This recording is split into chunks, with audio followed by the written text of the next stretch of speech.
Do you blame God? Do you ever wonder why a particular thing is happening to you? Do you get mad because it is? I mean, we're Christians, right? We're serving God, we're obedient, we're doing what He says. Things should be going the way we thought they should, right?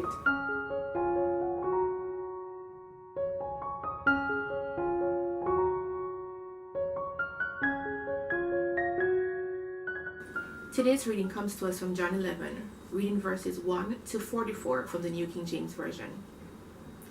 Now a certain man was sick, Lazarus of Bethany, the town of Mary and her sister Martha. It was that Mary who anointed the Lord with fragrant oil and wiped his feet with her hair, whose brother Lazarus was sick. Therefore the sisters sent to him, saying, Lord, behold, he whom you love is sick. When Jesus heard that, he said, This sickness is not unto death, but for the glory of God, that the Son of God may be glorified through it. Now Jesus loved Martha and her sister and Lazarus. As soon as she heard that, she arose quickly and came to him. Now Jesus had not yet come into the town, but was in the place where Martha met him. Then the Jews who were with her in the house and comforting her, when they saw that Mary rose up quickly and went out, followed her, saying, She is going to the tomb to weep there. Then when Mary came where Jesus was and saw him, she fell down at his feet, saying to him, Lord, if you had been here, my brother would not have died. Therefore, when Jesus saw her weeping, and the Jews who came with her weeping, he groaned in the spirit and was troubled. And he said, Where have you laid him? They said to him, Lord, come and see. Jesus wept. Then the Jews said, See how he loved him. And some of them said, Could not this man who opened the eyes of the blind also have kept this man from dying? Then Jesus, again groaning in himself, came to the tomb. It was a cave, and a stone lay against it. Jesus said, Take away the stone. Martha, the sister of him who was dead, said to him, Lord, by this time there is a stench, for he has been dead 4 days. Jesus said to her, Did I not say to you that if you would believe, you would see the glory of God? Then they took away the stone from the place where the dead man was lying.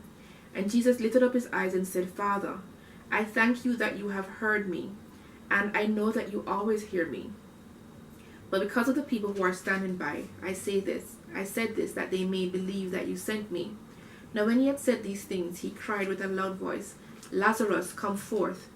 And he who had been dead came out, bound hand and foot with grave cloths, and his face was wrapped with a cloth. Jesus said to them, Loose him and let him go. There's a song that many Christians love to sing.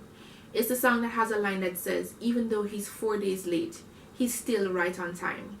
It's something that we use to reassure ourselves when things aren't going the way we hope they would. Because ultimately, we're hoping that by proving to God that we are faithful and that we believe, we're hoping that God will work a miracle. But let's go back to this story. Let's pretend that we are actually in the time or in the shoes of Mary and Martha. If you look back when they first sent the letter to him, they were trying to encourage Jesus to come along by saying, He who you loved is sick.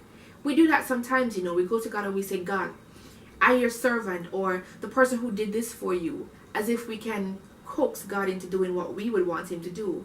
The Bible tells us that even though Jesus knew that Lazarus was going to die, he remained 2 days additional.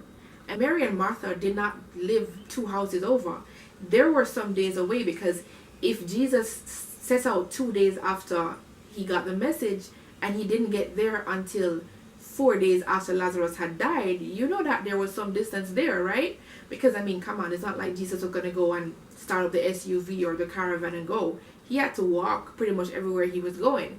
But even in these circumstances, Jesus knew that, look, when I show up, it's going to be the right time. But let's look at the very human reaction of Mary and Martha.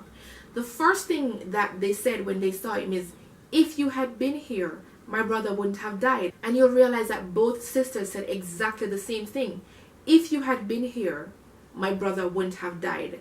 Because you see, their faith was enough in Jesus. They knew that he was the Son of God. They knew that he was capable of healing. They knew that he was capable of preventing their brother from death. But their faith was a little bit less than stellar, because they did not believe, or at that time they did not believe that God was capable of raising him up in that moment. Because when Jesus first proposed the idea, the response that he got was, oh yeah, I know he's gonna raise up after, you come back in your glory, but Jesus was talking about the present moment. Yes, I know he's gonna be raised up at that day, on that day, but I'm capable of doing something awesome right now. And if you just stand back and watch, I'll be willing to show you how great and powerful and mighty and awesome I am, and how great my Father uses me to do all these miracles. I love that the story is in the Bible, because if these two women who walked so closely with Jesus, if they had that faltering moment of doubt, if they had that moment of disbelief, that moment of blaming God, it shows me that my reaction when I tend to do that is it's human. It's human. And it also shows me that God is not, he's not afraid of my anger. He's not afraid of my frustration. He can handle it. But it's better for you to go to God in a way where you humble yourself before him. Even women who walked as closely with Jesus as Mary and Martha, that they had their moments of fear, they had their moments of doubt. And it reassures me that all I have to do is have faith and believe. When those moments of doubt come, as they will, then we can push through it, because we can remember that, look, this is the same Jesus, this is the same God who raised up a dead man after he had been in the tomb 4 days.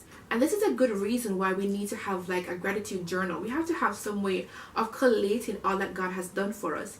Because you see, human memory, it fails, but writing is an aid to memory. When we write things down, we remember what God has done, because even if we don't remember, we have a physical, tangible thing that we can go to and say, okay, on this day, in that year, God did this for me.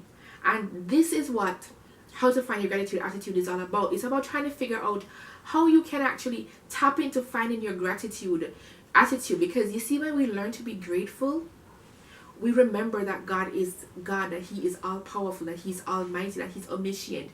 Remember that God is always with us, that he will never leave or forsake us. When we find our gratitude attitude, we remember that every breath that we take, every step that we take, everything that we do is a blessing. So now it's your turn. What is it that you are most grateful for today? Share with me in the comments below. If you like this video, give it a thumbs up and share it with your friends. And I would so love it if you would consider subscribing to my channel. Be sure to hit the bell so that you can get notifications when a new video goes up. Until next time.